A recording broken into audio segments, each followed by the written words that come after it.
ituloy pa po natin para magkaroon kayo ng idea kasi ngawa kayo ng ngawa sa Marcos at Duterte pero hindi nyo nakikita talaga ang punot dulo ng problema ng tinuturing po natin unite na team Duterte and Marcos. O eto, pakinggan nyo po mga Lodi dahil po dito sa sinabi ni Tatay Digong may mensahe po si Martin Romualdez. Ang tapang po niya dito, pakinggan nyo po mga Lodi. Tatayo ako laban sa sinuman. Kambalos-los jud ka, Martin. Dahil kung ikaw titindig para po sa kapakanan ng ating bayan, bakit binigyan nyo ng posisyon to?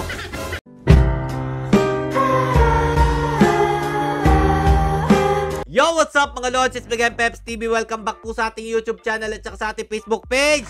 Nagbabalik po tayo para po talakayin po itong binitawang salita po ni Congressman Sandro dito po kay dating Pangulong Rodrigo Roa Duterte. Dahil nga po dito sa mensaheng ito nagkawatak-watak po ang tinatawag po nating unit team na sumusuporta po sa Marcos at Duterte. Marami po kasing mga opinyon ng mga kada po supporters ay hindi po nagkaunawaan dito mga Lodi. Yan po ating tatalakayin ngayon. Pero mga Lodi, alam naman po nating napakabait po nito ni Congressman Sandro. Alam naman po natin magalang po ito kay Tatay Digong. Pero ang gusto ko lang pong ipaalam sa inyo, wala po talaga sa Duterte at Marcos ang problema dito. Alamin nyo po kung sino po talaga ang aking nakikitang posibleng dahilan bakit po nagkakawatak-watak ang loyalista at saka mga DDS mga Lodi. Antabayanan nyo po itong video na to. Pero mga Lods, bakit nga po ba nangyari itong makaganapang ito? May papakita po ako sa inyong video. Dahil kung maaalala nyo po mga Lods na tinatalakay po na Makabayan Black, ito pong confidential funds po ni BP Sara Duterte. At ayon pa nga po nila dito, winaldas daw po ni BP Sara Duterte ang kanyang pondo ng ilang araw lang po. At dito nga mga Lodi, nag-react po si Tatay Digong. Kayo na po bahala humusga kung tama po ba o mali ang ginawa ni Tatay Digong. Pakinggan nyo po yung ginawa po nating video noong October 12 about po dito sa issue ito. And I will demand the COA because if the COA will not do it, then I am asking the Filipino, everybody, every soldier, every policeman, para malaman natin once and for all kung sino ang nagwawaldas ng pera. Sa tingin nyo ba mga Lodi, may mali po ba sa sinabi ni Tatay Digong? Dahil nga po mga Lods, binabanatan po nila si BP Sara Duterte. Pinangangalandakan po nila na winawaldas lang daw po ng BP Sara Duterte ang pondong binibigay po sa kanya para po dyan sa confidential fund. Ito naman po talaga ang solusyon mga Lodi para malaman po natin kung sino po talaga ang nagwawaldas ng pondo dyan po sa ahensya ng gobyerno mga Lodi. At ito pa po yung sumunod. Ikaw, Franz, kayo nga komunista dyan sa Congo. Yung mga kasama ninyo, yun, pinatigok ko talaga. Ito po yung nakikita kong dahilan bakit po nasabi ni Congressman Sandro ito. During the break, there were threats against one of the House members and the House itself. Dahil ba dito sa sinabi po ni Tatay Digong na si Franz, pinaganon yung mga kasama po o hindi ko po alam kung ano po ba talaga ang pinaguhugutan ni Congressman Sandro. Ba't niya po nasabi ito na may threat daw po sa House of Representatives mga Lodi. Pero kung tutuusin naman, karapat-dapat lang naman po talagang sabihan ni Tatay Digong, ito pong Makabayan Black, lalong-lalo na po ito si Franz Castro. Isa po yan sa dahilan kung bakit natanggal po sa pwesto ang inyong lolo, Congressman Sandro. Ang grupo po ni Joe Masison. At ito rin po ang pinaglalaban ng Makabayan Black. Ang sirain na naman po ang administrasyon ng inyong ama at ni BP Sara Duterte. Parang sa tingin po natin dito, mas kinakampihan o pinapaboran ni Congressman Sandro, no? Pero meron po tayong hindi nakikita na mas malalim na dahilan kung bakit mo siya nagsalita ng ganito. At dito nyo po yan malalaman mga Lodi. Sa masusunod na video papakita ko sa inyo. Alam mo, pag mag-liquidate ka, ano yung masking? Mag-liquidation tayo and you will find out what is the most rotten institution dito. You will find out its own. You will find out its own. Dito na mga Lodi. Yung sinabi po ni Tatay Digong na ang Congress ang pinaka-kurap na ahensya po o departamento ng gobyerno. Dito po nagbagting ang tenga po ng ibang kongresista, lalong-lalo na po ito si Speaker Romualdez o Martin Romualdez mga Lodi. Pakinggan pa po natin ang mga susunod para po magkaroon kayo ng idea bakit po nagbitiw ng salita laban kay Tatay Digong ito pong si Congressman Sandro Marcos. Walang limit ang ano nila dyan. Yung pork barrel, pati yan si Romualdez. He's wallowing. Alam mo kasi, ayaw ko kung bakit. Ano niya si Inday. Si Inday naman is perceived to be a good candidate. But I'm saying now that Inday, as far as I'm concerned, should not run for president. Ang dumi po talaga ng politika, mga Lodi. Yung dati mong tinitingnang kakampi mo, magiging kaaway mo. Kasama po ito si Romualdez, mga Lodi. Dahil sa tingin ko, threat po kasi si VP Sara Duterte para po sa kanya, sa kanyang plano, sa kanyang ambisyon, para po sa 2028 presidential election, mga Lodi. Ito pong si Martin Romualdez, sa tingin po natin, may plano pong tumakbo bilang Pangulo ng ating bansa. At dito naman po kay Tatay Digong din naman po nang galing yan, mga Lodi, no? Pakinggan pa po natin. This Romualdez, speaker, yan ang sige bigay ng congressman, pinabusog nila lahat. Pero sabi ko, mag-audit tayo. Because the speaker is poised to be or to run for president. Ayun, mga Lodi. Kaya po, ngayon pa lang, sinisiraan na po niya ang pamamahala bilang pangalawang pangulo ni VP Sara Duterte. Diba? Ang duming politika. Makikita po natin dito po kay Martin Romualdez. Ambisyon, tumakbo bilang Pangulo sa susunod na eleksyon, mga Lodi. Kaya po sinasabi ko sa inyo, mga ka-DDS, mga ka-loyalista, huwag po tayo mag-away-away. Meron lang po tayong nami-miss dito po talaga sa isyong ito. Meron po talagang ahas. Kung meron po kayong mga vlogger na nakikita dyan, mga Lodi, na may ahas po sa Malacanang, meron po talaga, mga Lodi. Hindi po yan ang First Lady. Kung di ito po, nakikita nyo sa inyong harapan na nagpatanggal din po sa tingin ko ng confidential fund ni VP Sara Duterte dahil, mga Lodi, siya po talaga ang may say about po dito kung i-approve niya o hindi. Pero nanaig po ang mga kabayan black na tanggalin po ang confidential fund ni VP Sara Duterte, mga Lodi. Ituloy pa po natin para magkaroon kayo ng idea kasi ngawa kayo ng ngawa sa Marcos at Duterte pero hindi nyo nakikita talaga ang punot dulo ng problema ng tinuturing po nating unite na team Duterte and Marcos. Tuloy pa po natin. Ikaw, Franz, kayo nga komunista dyan sa Congress. Yung mga left, how did you spend the money? Yun. Yan ang maganda. Do not make yourselves Ako, Presidente, open. You go back in time, buksan mo lahat.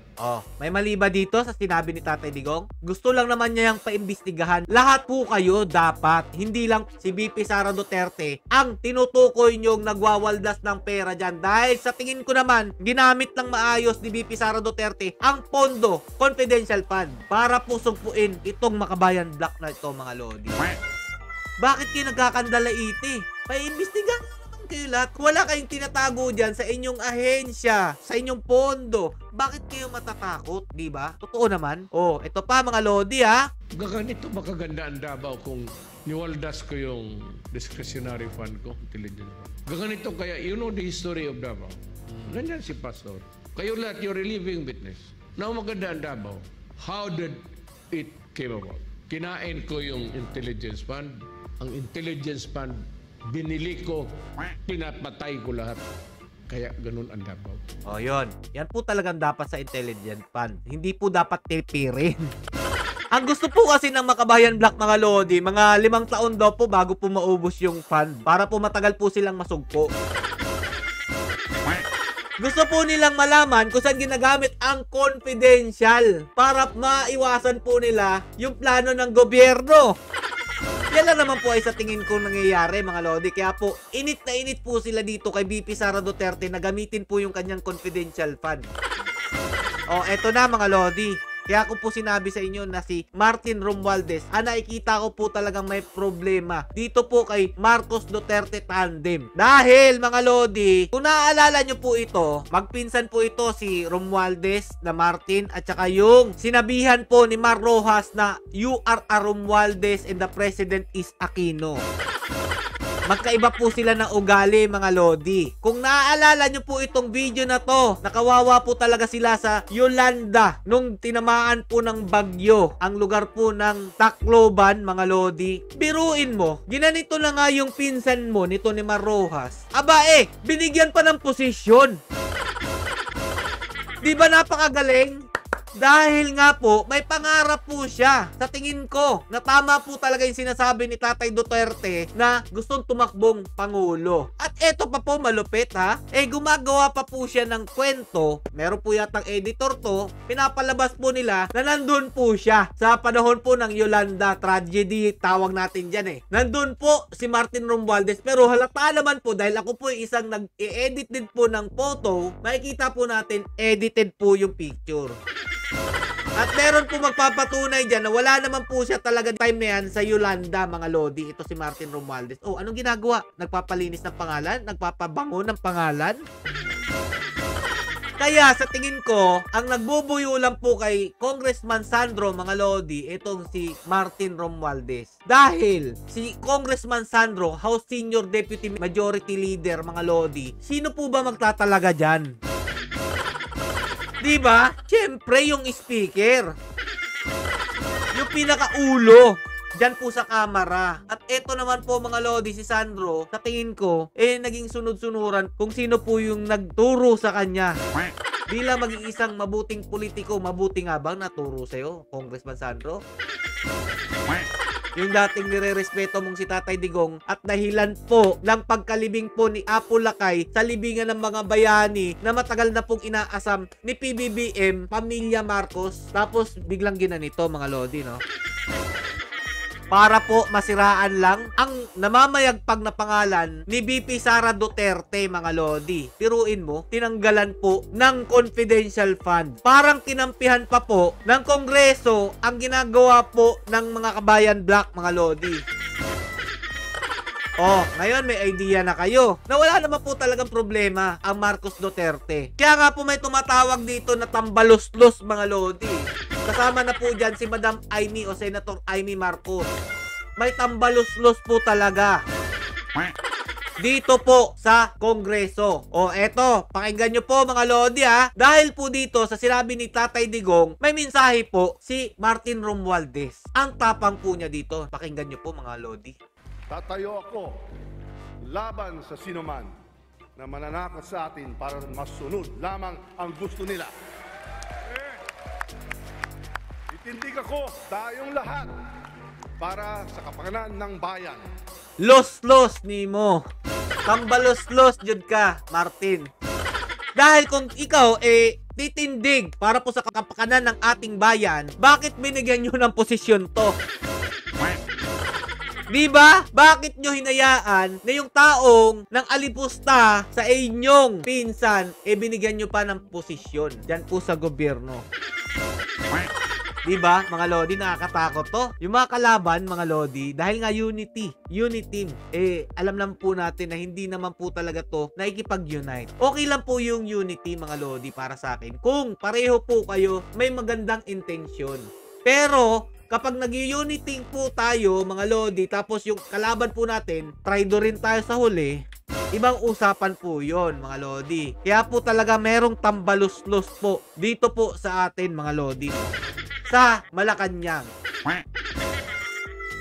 Anak ng tinapay. Buti na lang po si Senator Amy Marcos mananatiling loyal kay Tatay Duterte. Pakinggan po natin ang kanyang mensahe, mga lodi. Kaya po, shoutout po kay Senator Amy Marcos. And sa lahat, gusto ko lang sabihin, noong 2015, ako yung kaisa-isa at unang gobernador na nagdeklara para kay PRRD. At kahit ako ang matirang nag-iisa, maninindigan pa rin ako sa kanya. Kasi ang dahilan na marami kaming loyalista, kasi yung tatay ko nananatiling tapat at loyal sa mga kaibigan. Ayan, tiisa na lang po. Ayan po, maraming salamat po sa inyo, Senator Amy Marcos. Dahil po sa inyo, yung loyalista at saka mga ka-DDS natin, meron po talaga pa ring unity ngayon. May iilan po talagang nasisira dahil po sa pangarap, sa ambisyon. Kaya po mga lodi, para sa akin, huwag po tayong dumirekta agad kay Duterte at saka kay Marcos. Tingnan po natin talaga kung sino po yung nagpapagulo ng tandem na ito. Malalaman at malalaman din po natin yan sa mga susunod na araw, mga lodi. Kaya huwag po muna tayo tayo masyado magpapaniwala dito po sa mga binabato nilang problema o bangayan ng Duterte at Marcos. Para sa akin, gusto ko pa rin po tayong magkaisa para po sa laban. Ang totoong kalaban po natin dito, Makabayan Black, at gustong sumira sa kagandahan po ng pinapakita ng ating leader na si President Bongbong Marcos at saka Sara Duterte. Maraming salamat po sa mga umaantabay. Stay safe and God bless you all. Peace. Tambalos-los.